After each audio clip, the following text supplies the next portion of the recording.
Welcome back. If you've just joined us, you're watching the news at 10 live on Channels Television. A reminder of our top stories. Peace and security take center stage in Addis Ababa as President Muhammad Buhari joins other leaders to discuss ways of resolving conflicts on the continent.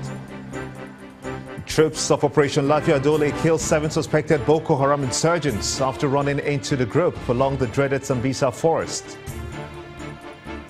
First local government elections in Osun State in 10 years records low turnout of voters with just 6 political parties taking part. And a suicide bombing in Afghan's capital Kabul has left at least 95 persons dead after attackers drove an explosive-laden ambulance through a police checkpoint.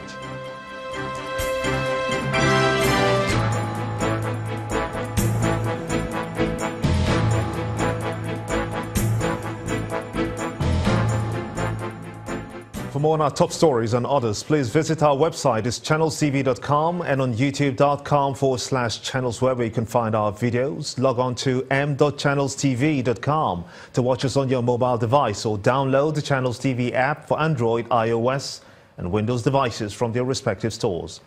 The Channels TV and Channels 24 app will give you access to news and updates. You'll also have access to the Eyewitness feature, which you can use to share those pictures, videos or news of happenings around you.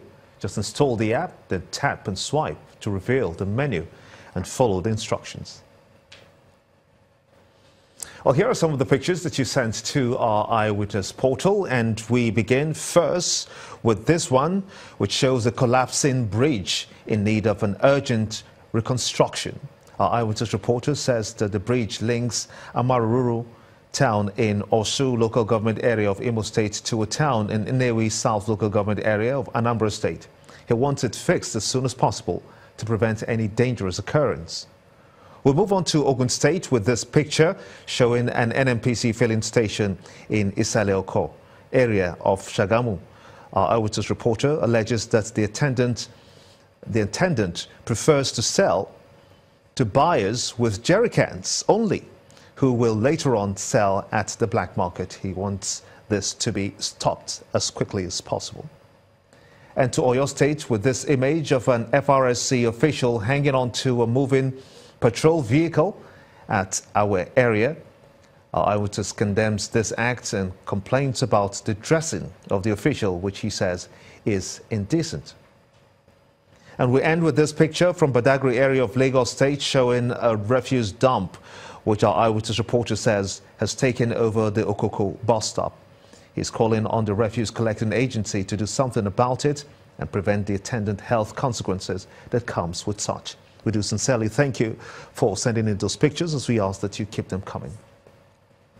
Funding infrastructure projects across the country continues to be a huge challenge for the federal government. But right now, the federal government is taking a bold step to ask the National Assembly to approve $30 billion national borrowing plan for the project. In January this year, the federal government announced the release of 72 billion naira as counterpart funding for the Lagos-Ibadan rail project. The fund is expected to help the country secure $1.5 billion Chinese loan from Lagos for the Lagos-Ibadan rail. Transportation is an indispensable part of human activity, which forms the basis of all socio-economic action. It is a well-known fact that no two locations will interact effectively without a viable means of movement. In many developing countries, including Nigeria, inadequate transport facilities are often the norm rather than the exception. Thus, a good transport system is essential to support economic growth and development.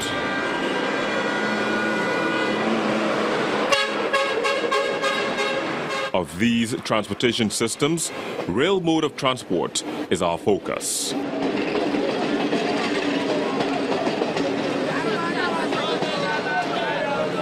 Railways are run, operated and managed by the Nigerian Railway Corporation. Nigeria's rail system has about 3,984 kilometers of track, all of which are in Cape gauge form. The country operates two major rail lines, which are the Western Line that connects Lagos to Nguru, a local government area in Yobe State, and an Eastern Line that connects Port Harcourt to Maiduguri, the capital of Borno State. The Lagos-Kano standard gauge rail line is being built in segments to replace the Western Line. Several metro systems are also under construction. Rail transport is usually the most suitable mode of transportation for heavy traffic flows, when speed is also an advantage because of the lower cost per person per load as the train load increases. However, rail mode of transport has contributed less in value addition to transportation in Nigeria. This continues to be the case because road transport has virtually taken over all the traffic previously conveyed by rail. The President Muhammadu Buhari administration has reaffirmed its commitment in imputing vigor in railway development in Nigeria through the implementation of the 25-year Strategic Railway Masterplan. For this reason, the government is on the verge of signing a contract agreement with General Electric for the rehabilitation of the rail lines across the country to ensure they are put to use in the very shortest time. The Nigeria Railway Modernization Project Abuja. This administration has also shown commitment by completing and flagging off for commercial operations the Abuja-Kaduna Standard Gauge Railway on the 26th of July 2016, a project started by the Jonathan administration. Also recently, the Minister of Transport, Mr. Chibuike Amechi, who inspected the Lagos-Ibadan rail line project, expressed optimism on its 2018 completion date. Some other projects that have been given approval are the construction of Abuja-Itakpe rail line, the Jakarta-Warri line, which will be completed in June 2018, as well as the rail lines from Kano to Kazaure, Daura, Katsina, Jibia, as well as linking some other cities in Niger Republic, expected to commence in earnest this year. After the completion of these various projects, the government believes that over 1 million permanent jobs should be created, which will reduce pressure on the country's road network and make it easy to transport large cargo volumes. Let's take a broader look at the issue. Joining us on the news at 10 from our Abuja studio is the Managing Director, Bank of Infrastructure, Mr. Adekunle Onyiloye. I want to thank you so much indeed for coming on the news at this time. Is the China Exim Bank the only option for financing standard rail gauge network for Nigeria? What do you think? Well, thank you very much, and thanks for having me. China, for now, is one of the few countries with enough reserve and the willingness to spend and particularly commit their capital to the development of other countries. Yes, they are not the only one, but interestingly, they have been the biggest friends of Africa at this moment. But I'm sure there are other countries across the world, particularly in the US and Canada, who are also equally willing.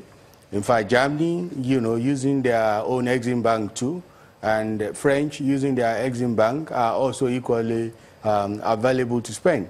But interestingly, Chinese is the biggest spender at the moment. So is that predicated on a lower interest rate, do you think? Usually any ECA, which is Export Credit Agency finance projects, usually come with lower interest rate. Now, the interest rate as a factor is a function of so many things, but country-to-country borrowing, which is often done through the ECAs, are usually at a lower rate of interest. Usually, they're lower than the commercial borrowing rates. Now, this is what we know. Decaying infrastructure is one of the bane of development in Nigeria, and especially railway system in the country. What do you think about the strides so far taken to make railway attractive for investors?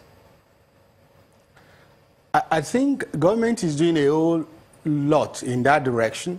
We are late in this particular development because if you recall, centuries back, almost 100 years ago, it was when we were last active in railway development. And the attempt was made to do what they call the new line, that is Itakpe to Warri. And lately, the one we have done successfully is Abuja to Kaduna and the metro within the city of Abuja.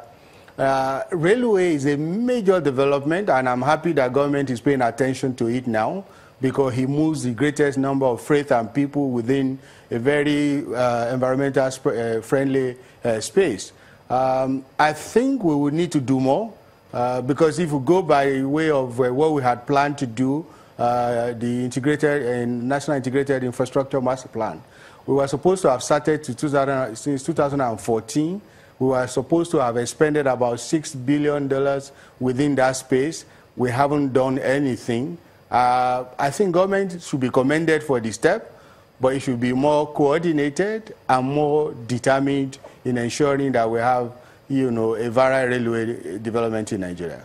Is that the whole cost, though, trying to fix this double standard gauge network system in the country? You said $6 billion to try to complete all of that. Will that also cover other links like Abuja, Itakpe, Kano, Kazaure, Katsina, and even other ones that are not even mentioned? No, what I said was that was the plan for the rehabilitation of the existing lines. Was planned to have, commit about $6 billion between 2014 and 2018. We are currently in 2018. We haven't really done much in the rehabilitation. Most of the ones you're talking about, they are also part of the existing lines, but the ones that are being planned now will definitely be much more than that. What we require will be more than that.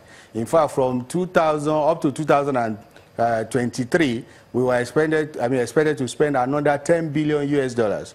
So it's all about calibration, it's about proper costing, but no investment in railway is ever too much because of the multiplier effect of it and the ease of movement.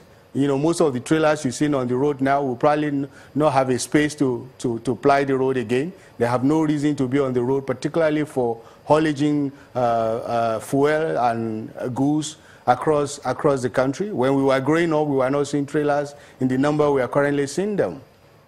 So no investment is ever too much in that direction. You are indeed the managing director of the Bank of Infrastructure, and you're in charge there.